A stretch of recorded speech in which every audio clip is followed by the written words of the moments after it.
ജില്ലാ കമ്മിറ്റി യോഗങ്ങളിലൊക്കെ വലിയ അതിനെതിരെ പറഞ്ഞാണ്, അതിന് മറുപടി ഇല്ല. ഞങ്ങൾ വളരെ ഗൗരവപൂർവ്വം അതൊക്കെ പരിശോധിച്ച് ഞങ്ങൾ റിവ്യൂ റിപ്പോർട്ട് തയ്യാറാക്കി പാർട്ടിയിലുടനീളവും ജനങ്ങളോട് പറയേണ്ടത് നിങ്ങളോട് മാധ്യമങ്ങളോടും ഞങ്ങൾ പിന്നീട് 8-ാം തീയതി പറയും. ആണുങ്ങളായാലേ അല്പം സ്വല്പം നാണോ മാനോ ഒക്കെ വേണം. 6, 7, 8 നേരത്തെ കമ്മിറ്റിയുടെ വിമർശനങ്ങൾ നിങ്ങൾ പറയണ്ടായിരിക്കും. അതൊന്നും വേണ്ട, മുണ്ടായതുകൊണ്ട് ബോറായിരിക്കും.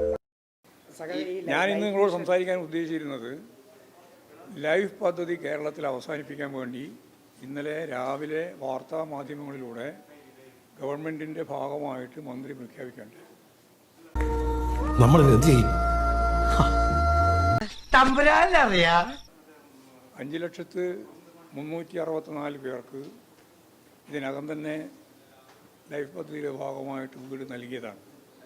ഡ്യൂട്ടി എപ്പോഴും ഞങ്ങളെ സ്നേഹിച്ച് തോപ്പിക്കും. 1,03,600 വരുന്ന ആളുടെ വീട് പണി അവസാന ഘട്ടത്തിൽ നിൽക്കുകയാണ്.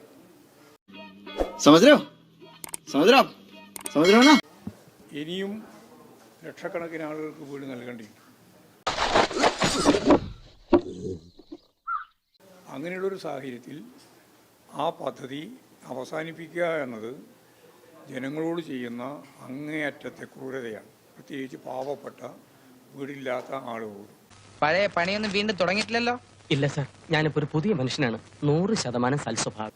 അപ്പോൾ കേരളത്തിൽ എല്ലാവർക്കും വീട് നൽകുക എന്നുള്ളതാണ് ഏറ്റവും പ്രധാനപ്പെട്ട ഒരു പദ്ധതിയായി ഇടതുപക്ഷ ജനാധിപത്യ മുന്നണി ഗവൺമെൻറ് കണ്ടിരുന്നു.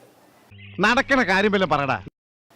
അത് ഇല്ലായ്മ ചെയ്യുന്നതിന് വേണ്ടി നടത്തുന്ന ശ്രമത്തെ കേരളം ഒറ്റക്കെട്ടായിട്ട് എതിർക്കും എന്ന് പറയാനാണ് ഞാൻ ഉദ്ദേശിച്ചത്. വിശ്വാസം നല്ല ഇങ്ങനെ ഊമ്പിത്തിരിഞ്ഞിരിക്കുമ്പോൾ എന്തെങ്കിലുമൊക്കെ ആലോചിച്ച് സമാധാനിക്കാമല്ലോ. പക്ഷേ ഇന്നലെ രാത്രിയോടുകൂടി മന്ത്രി ഞങ്ങൾ സ്റ്റേറ്റ്മെൻറ്റെല്ലാം കൊടുത്തിരുന്നു. മന്ത്രി അതിൽ നിന്ന് ഞങ്ങൾ അങ്ങനെ ഉദ്ദേശിച്ചില്ല എന്ന് പറയുന്ന നില സ്വീകരിച്ചിട്ടുണ്ടെന്നാണ് പറയുന്നത്. നല്ലത്. ഞങ്ങളെ സംബന്ധിച്ചിടത്തോളം അത് തിരുത്തി ഫലപ്രദമായിട്ട് ഈ ലൈഫ് പദ്ധതിയെ മുന്നോട്ടേക്ക് കൊണ്ടുപോകാൻ കേരളത്തിൽ സാധിക്കേണ്ടതുണ്ട് എന്നാണ് പറയാനുള്ളത്.